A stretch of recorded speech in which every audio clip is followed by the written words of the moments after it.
You have it? I have. Okay.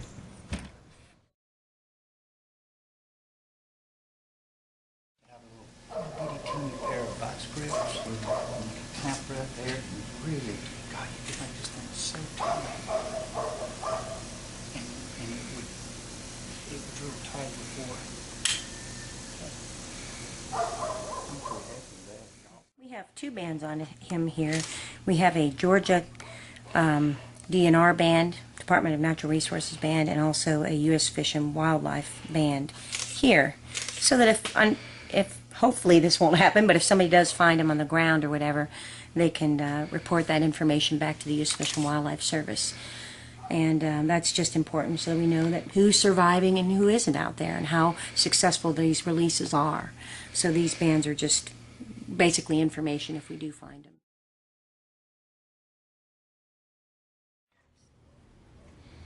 So it's basically just for his survival right now, so you keep track of him? Yeah, we're tracking. Yeah, okay. Is it? Okay. Now the theory is that these birds will return 2 years or so, roughly, to the place that they're released. So they wander for 2 years? They wander around for a couple of years, maybe less. And yeah, I think there's two dramatic stories that I can recall from here in Tennessee. One of the first releases was caught by a bander on the coast up in Connecticut. That's released here in Tennessee. And then one recovery of a bird banded here, a female, was found on a building up in Pittsburgh where they could look out the window and see. And she was there for, I don't know, 3-4 years at least. Wow, that's last great. I heard. Yeah. So they do an awful lot of wandering. Right.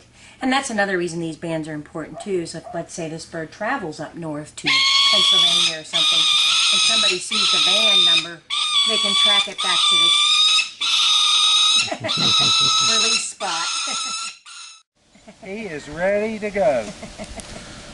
So we're going to let him loose in the morning, get here before the sun comes up, open the door, be very, very quiet, and then see if he walks out on his own and flies away.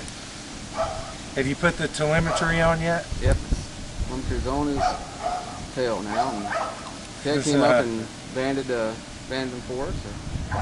So he's got bands on each leg, right? Yep. And so a good bird watcher will be able to see the bands and go, write those numbers down, and then report back to the DNR, and we'll know where Rocky is. And if in 15 years Rocky meets his demise and somebody finds him, we'll know his lifespan and all that kind of stuff. So it's a great program that Georgia has, and we're just excited and proud to be a part of it, aren't we, Dale? We sure are, Bill.